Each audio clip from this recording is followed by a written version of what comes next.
Over the next few minutes, you're going to learn how to answer your five-year-old if they ask you, how did the baby get in there? So welcome back to Sitting in a Car. I am Sarah Sproul and I sit in a car with you each week, answering a question to help you raise your confident and caring young person who respects themselves and the people around them. And this week's answer comes from the growth pillar inside the Evolved Family Method. And the growth pillar is designed to support you to understand how we layer on information over the course of our child growing up, from when they're really small to into teenage years and beyond. Because ideally, the way these conversations should work is that, particularly for something as basic as how a baby's made, our child should never actually really remember how they found out about that. That generally, the information should just be part of their everyday life.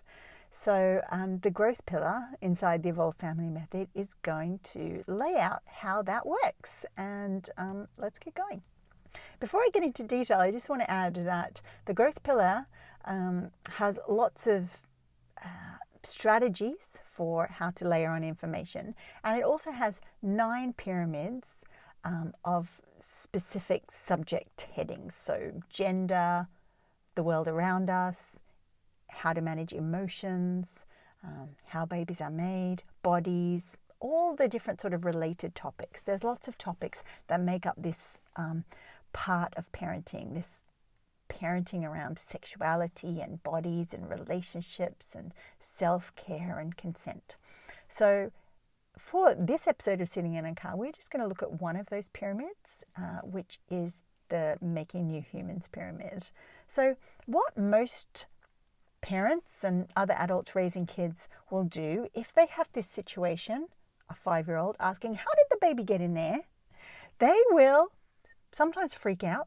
You might have had an experience like that. You're like, deer in headlights. What am I going to say to my 5-year-old?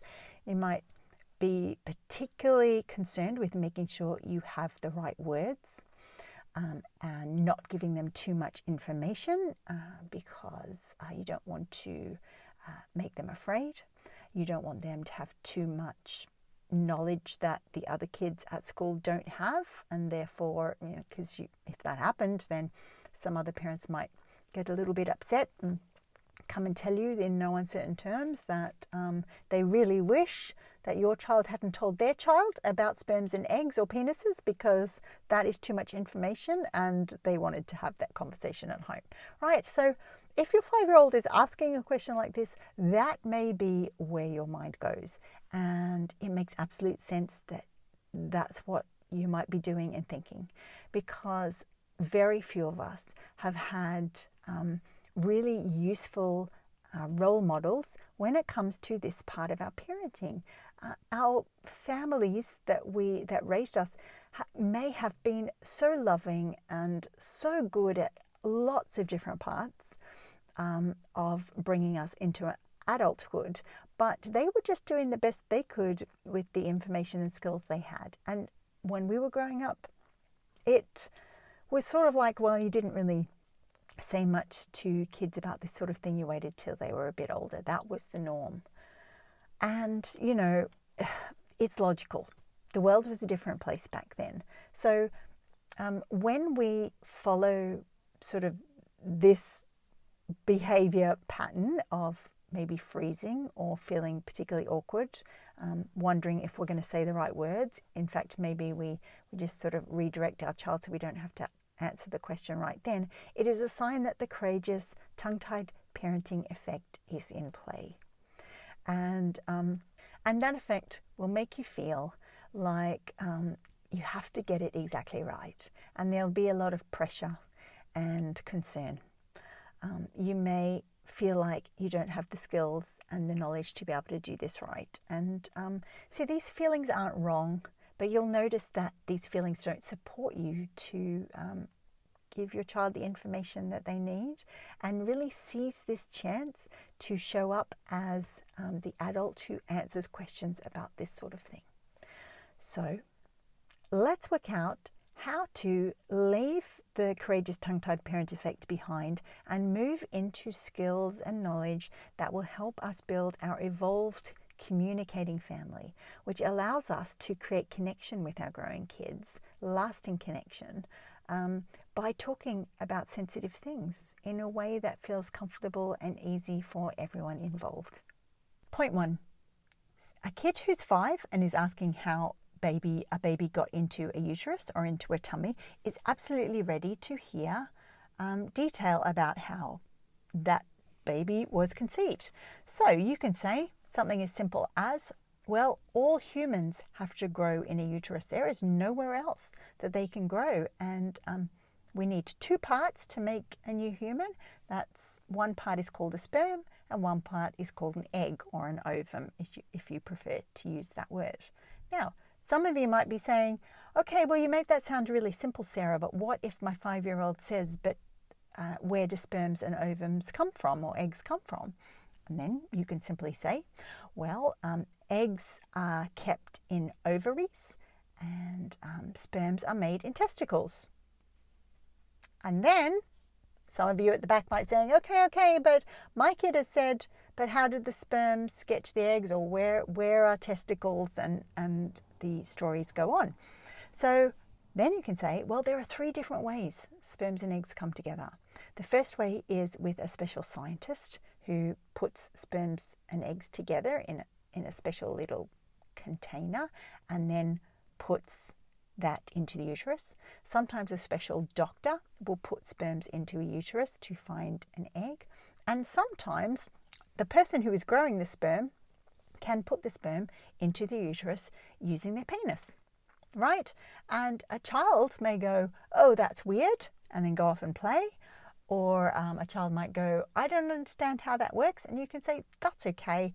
It's something that adults do, and you don't need to worry about it till you're much older. And oftentimes that is enough information. Someone actually sent a message and a question to me the other day saying that their 5-year-old wanted to see a picture because they didn't understand what was going on. And you will find, actually, as bizarre as it might seem, there are books out there that are really good at portraying this part of being human. There's a really great book by Rachel Greener called Making a Baby, and that has some diagrams, cartoon diagrams, completely like child friendly, that can help super inquisitive kids. And to be honest, really, books like that can be part of our everyday family bookshelf. So don't feel worried or unsure about whether those sort of resources are useful. They're absolutely useful and can really help inquisitive children to get a sense of what is actually going on to make a new human. Point 2.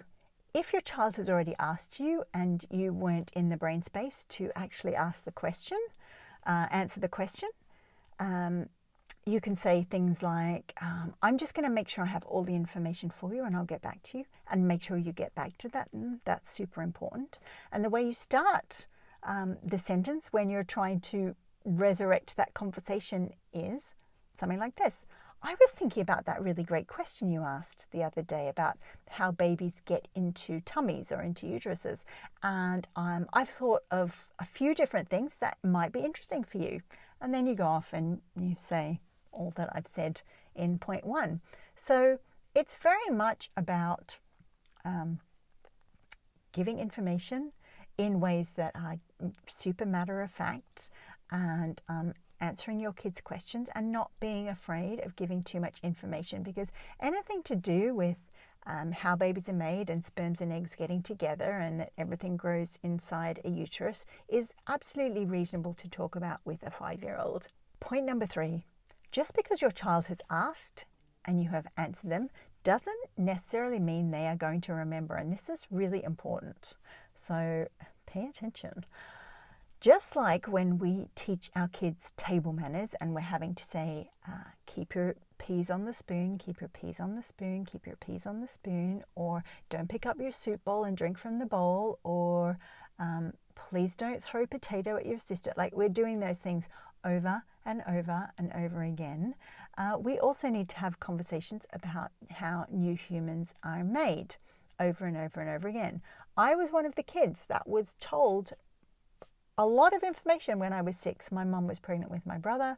My mum's a nurse, so she was able to have conversations and just spoke very openly to me when I was asking, how does that baby get in there? I don't understand. But when I was 9, I had a conversation with my friend Libby. We were out the front of the house playing. Libby was 10, I was 9.